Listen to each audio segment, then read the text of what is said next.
All right, guys, here we are, hole 9. We're going to take a look at this.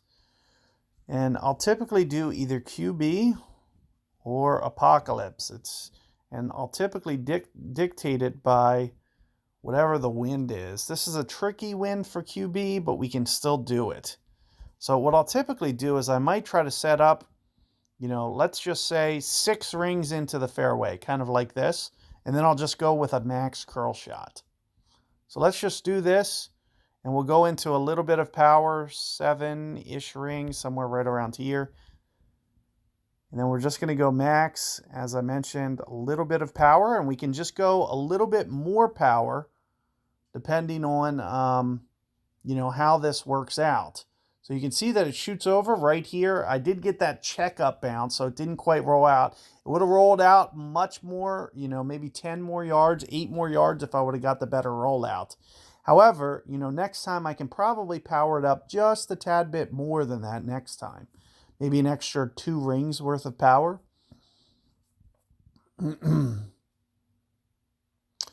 But you do want to accommodate for that long rollout because there's a chance you're going to get it. Oftentimes on this hole, I do get the long rollout where it'll roll out an extra 5-10 yards instead of checking up the way that it did. But what this is going to do, especially with a Sniper 8, is going to push me much more towards the max. So the only way I'm really going to be able to get there, you almost want to start thinking, should I bring Big Dog? Should I bring Apocalypse, early Apoc? Whatever has the a little bit more max range, it may be just a little bit better. And that's the main reason that you'll want to keep Titan on, is because you'll want to avoid getting too far out of range. So I'm very close to the limit here. I already know that I'm going to be very close to the limit. So you can see with max, I'm going to have to almost land over here intentionally now. I'm not going to be able to go for this shot unless I have a better sniper. So once I get a little bit better sniper, I'll be able to... So you'll see that I'm almost going to be playing kind of like a safe shot. I'm just going to kind of maximize everything that I can do. Get some curl going somewhere right in here. Something along the lines of this. So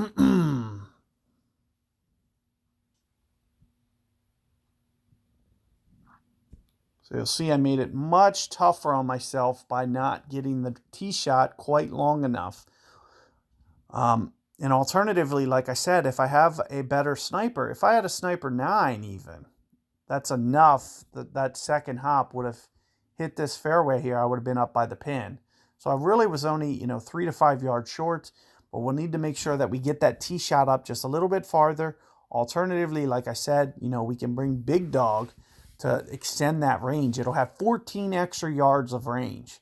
So even with the drive that I just hit, I'll be able to set up and probably go very little to no power even in that same situation because I have 14 extra yards of carry,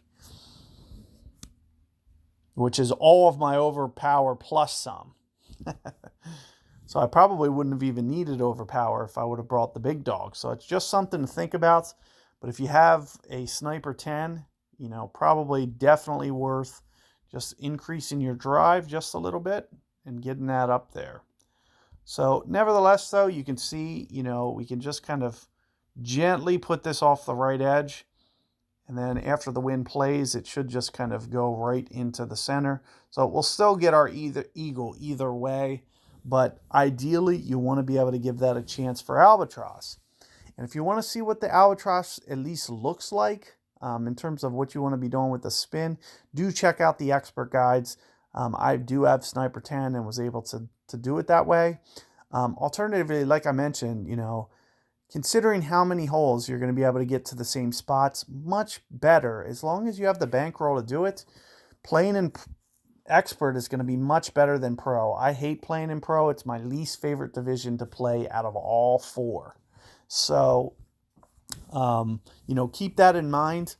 Having that little bit of extra wind oftentimes help you, especially on the drivable or close to drivable par 4s, because you'll be able to get that extra push to where you don't have to go quite as much over power, which makes it an easier shot.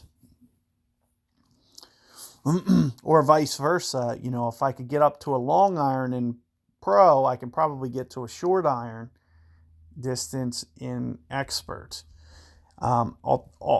Additionally, I'm going to be able to play for things like Apocalypse, Cataclysm, Spitfire, Nirvana. These are clubs that I can't play for in pro. That it'll never come in your chest. So you gotta factor that in.